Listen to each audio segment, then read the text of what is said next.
kuvunjika kwa kikombe sio mwisho wako kunywa chai. Ninapepea, eyes on the prize, yeah. Cause I'm bold and different. Tunapepea, hey. Cause you're bold and different. What's up, guys? This is Babushka Kenya, and welcome to Bold and Different. Today, tupo site, and today I'm hanging out with Rocky. So Rocky is going to share with us his story. So guys, sit back, relax, and enjoy.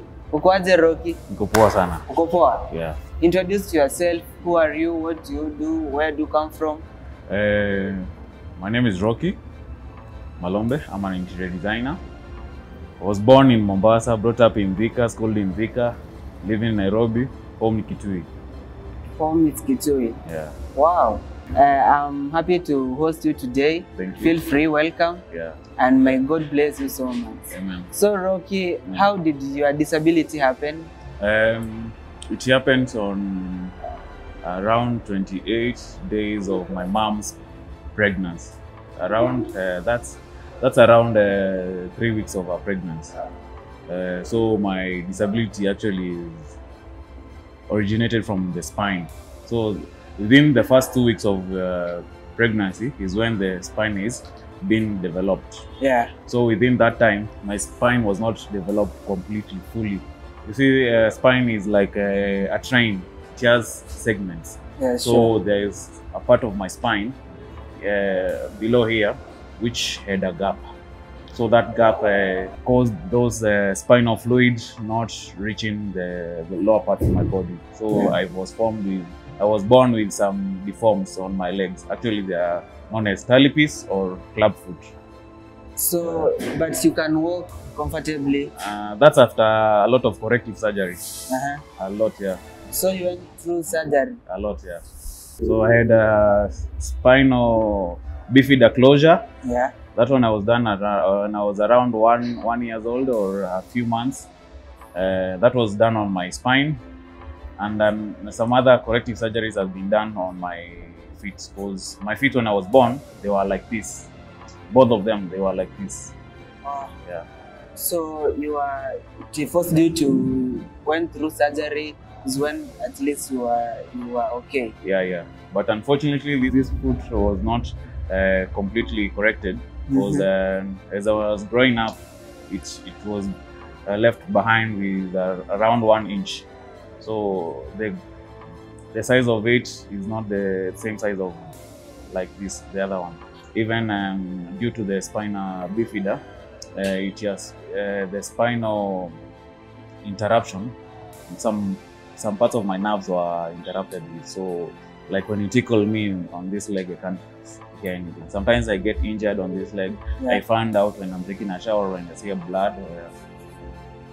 Wow. Yeah. So my question is that, you've said that your leg was deformed. Yeah. So what's wrong with it? Like, what prevents you from walking normally from other guys? It's because, like I've said, like this leg is a bit shorter than the other one, and its nerve has been interrupted with. So, like I can't. This is the farthest I can go. I cannot bend it further than this. Like I can't use the normal latrine toilet. I'll have troubles. Yeah. Like I can't squat for long. Oh, yes, and can you walk for a long distance? Yeah, sure. Yeah, I can walk, but now I use some assistive devices on my leg. I use a raised shoe. Also have a eye arc insert. Yeah. Okay. What would you say are your best and worst moments as a person living with disability? My worst moments were when I was growing up, going in a normal school. At first, I didn't have these devices, so I used to limp a lot, and people were calling me all sort of names. Yeah. So you have a device? Yeah, this shoe, it's modified. This boot, it's a safety boot, yes, but it's modified. It's raised, and I have an insert inside. I high arc inside here. So, Rocky, you were saying that some maybe people when I was growing, used to call you names. Oh yeah, when I was growing up, because I used to, when I am not using this shoe, I limp a lot. So all sort of names I was being called when I was small. Yeah, I used not to be involved in the sports, so I used to feel like actually it made me like somehow hate sports. Like all my school time, I've never been interested in sports games. Why not interested? Because I was left behind. Like they saw me like I can't be able to do it. So they could neglect you. Yeah, exactly, sure. You've said that your fellow people used to call you names, some names. What are the weird questions maybe they were asking you, or the names they were calling you before? I can't, because that's in my past. I don't like talking about it because I have grown out of it. So I like dwelling on the positive side of my story. Yeah, so I don't recall so much. But also Kiguru, all sort of those funny names. Yeah, sure. How did you manage the setbacks? The best thing is that when you have love from your family, some things you just they don't matter to you. Because those things I used to see them from other people. Like when I'm home, I'm treated as a normal child. Like even my cousins are treating me normally. But when I go outside, people now, when they start looking new, that's when you realize, oh, I have a deformed, I'm deformed, or I have a disability. That's when you are reminded. But when you're at home, everyone is treating you well. Like you even forget that you have a disability. Yes. So, as a person living with disability, you said you are doing an interior design. Yeah, sure. So, you go, like, you visit a lot of sites. Sure. What are the challenges you face on site as a person living with disabilities? The first challenge came from my mom.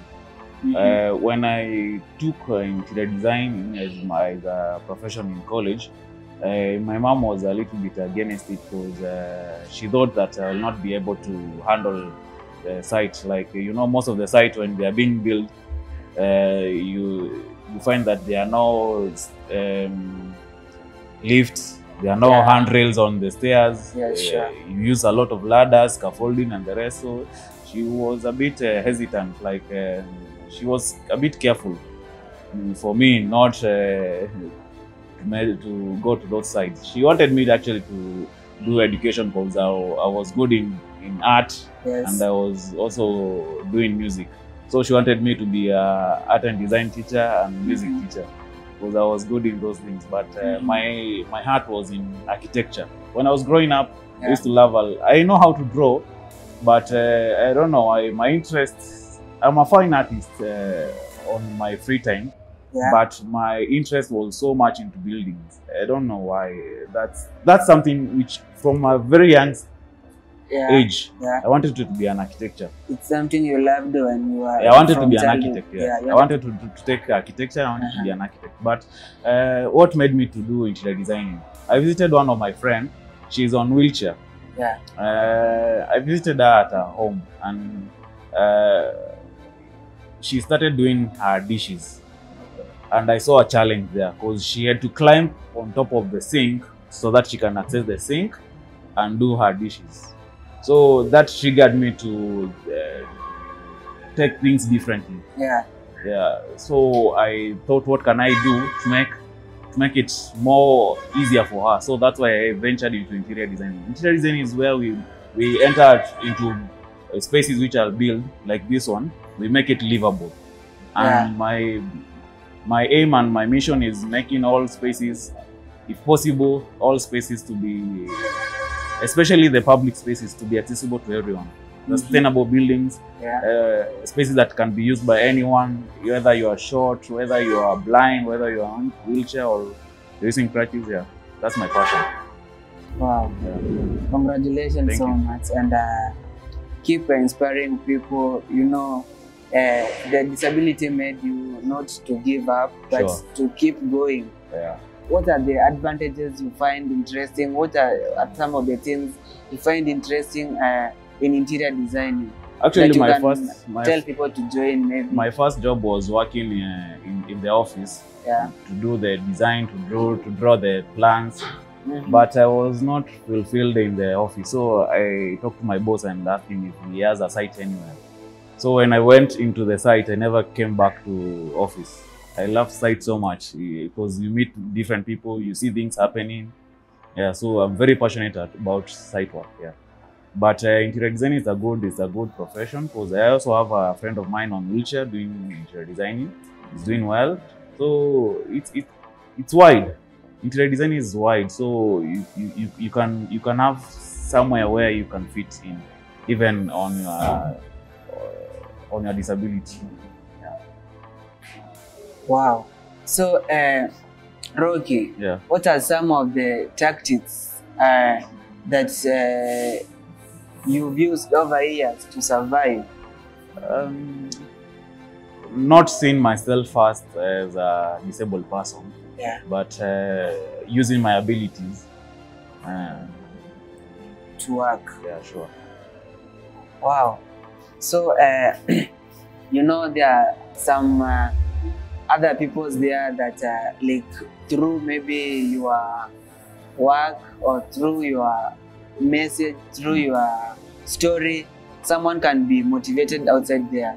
So, for example, I myself, I was motivated by, like, I was inspired by social media thing. Like, I used to see videos on social media.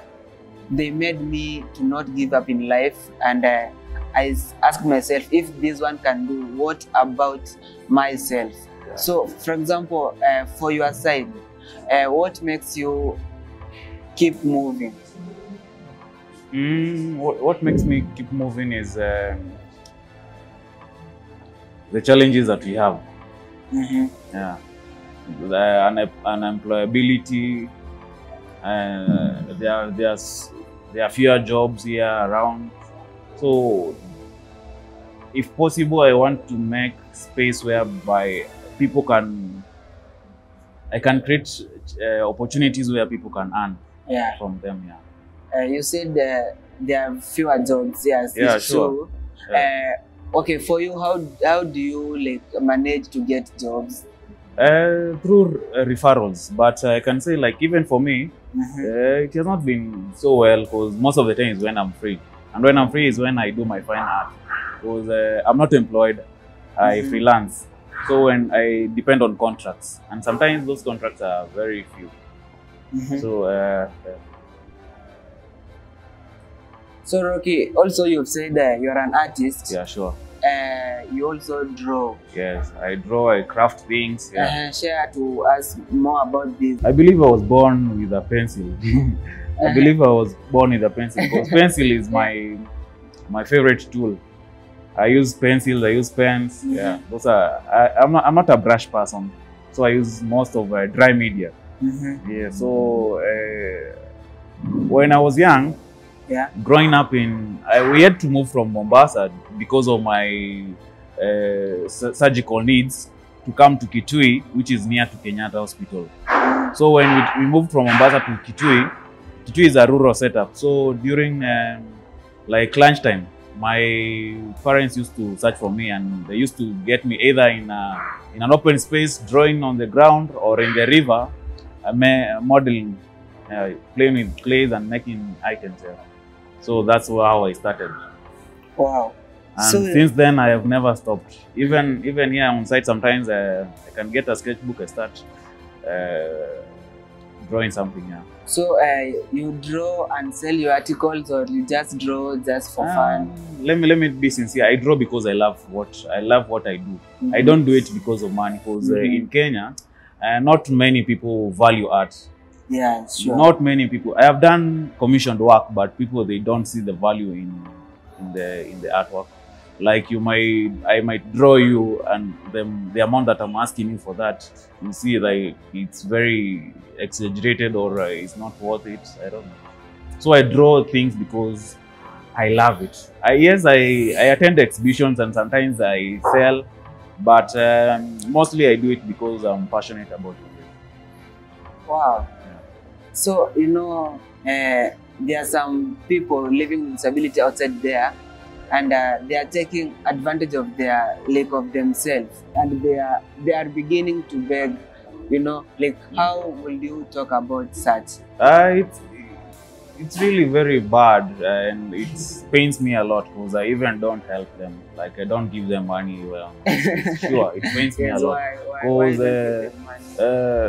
if you see this person today, tomorrow, the day after, there's no growth. You can beg for the first few days, and then when the money that you get, you venture into a business. You start selling sweets. You start hawking. Yeah, sure. Actually, I promote those people who are in business more than those who beg. Yeah, sure. Because you know, someone who is already in business, someone who is can say hardworking. Yeah. He's not begging, but he's looking a way of how people can support him, despite of his condition. Yeah. So, what can you tell the people who are begging and taking advantage of themselves? What kind of advice can you tell them? Don't beg forever. Yeah. If you're helped today, I think it's an addiction, but I don't know. If you beg today, please use whatever you've gotten to make something for tomorrow. Wow. So Rocky, who inspired you to do architecture? My inspiration is PWDs, like making spaces which are favorable to them. Like what kind of space? Like the interior spaces, because mostly, you know, that's the purpose of an interior designer, like making space livable. Like what do I mean? Like maybe your office, maybe you're on wheelchair. Is it accessible? Maybe you are a blind person. Can you access a kitchen? How is your kitchen? Yeah, those are the things that motivate me. Like solving those challenges. Yeah. Wow. So, for example, let's go back. You said you went to high school. So, when you were in high school, like at your high school level, how did other students took you as a person living with disability? I was lucky to go to a special school. So you went to a special school, not just normal school? At primary, I went to a normal school, and then high school, I went to a special school. And for a reason, I have a very scary surgical mark on my back. Yeah. So my mom was not, you know, the normal high schools where you go, you have mass shower, where you shower with other people. Yeah, sure. Yeah. So my mom was afraid of that, of those scenarios, because I have a very I used to be a very good swimmer, but nowadays I'm not so much interested in swimming, because when I go to swim, I usually have a vest. And most of the swimming pools, they don't entertain that. They tell you it's either you take it off or you walk away. So I decided I normally don't do a lot of swimming, because actually I don't know if I remember some few swimming techniques, but I don't know if I'm so good at that, because that made me to stop. So you left along the way. Yeah, sure. That passion is not so much into me, like because of that. So due to that, my surgical mark at the back. So that's what made my mom to take me to a special school. There's a parent who is having a child with disability, and maybe there's someone who is not, maybe like it's just normal, but maybe lazy. So what advice could you give to parents with people with disability, or even people with disabilities themselves? I'll say it in Swahili. Tujitume. Tujitume. Yes. Because there's nothing which comes easy. Yeah, sure. There's nothing which comes easy. It's hard for the imposed normal people. I hear my fellow PWDs calling them regular. So it's hard for them. So you can imagine how hard it's for us. Yeah. So tujitume. So if it's hard for them, so for us, tujitume zaidi. Yeah. What if someone maybe like anashindwa kujituma, maybe do hana that support, someone to support him, or even the parent hamkubali, There are many, there are some cases that sure. some parents even doesn't allow someone to do something because of the shame. There are many opportunities. Yeah. Look for those opportunities. Uh-huh. If it's that parent, look for organizations that can help you handle your parent. Yes.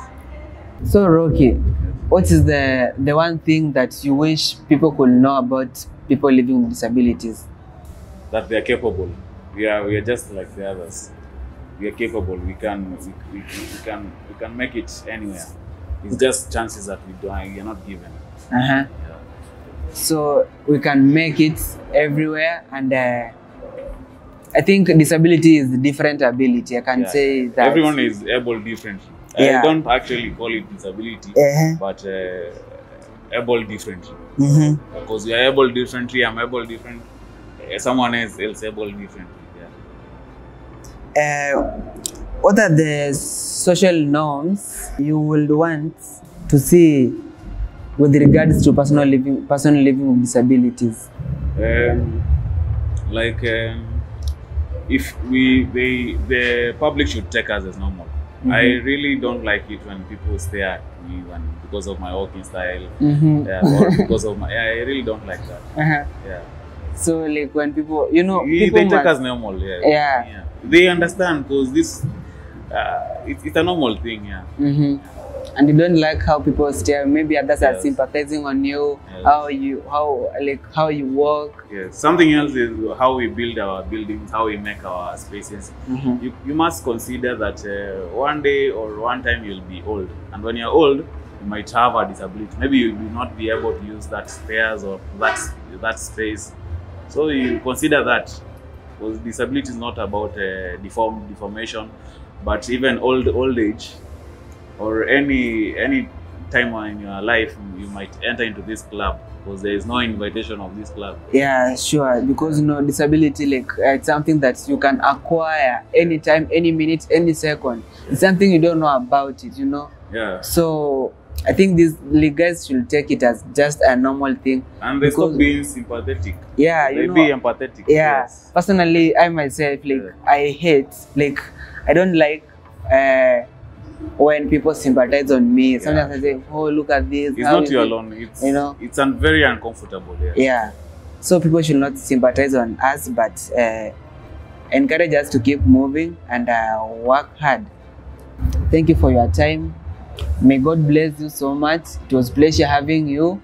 And I know you've changed someone's life outside there. I'm requesting anyone who is watching this, please, jitume. Disability is not inability. So guys, thank you for your time.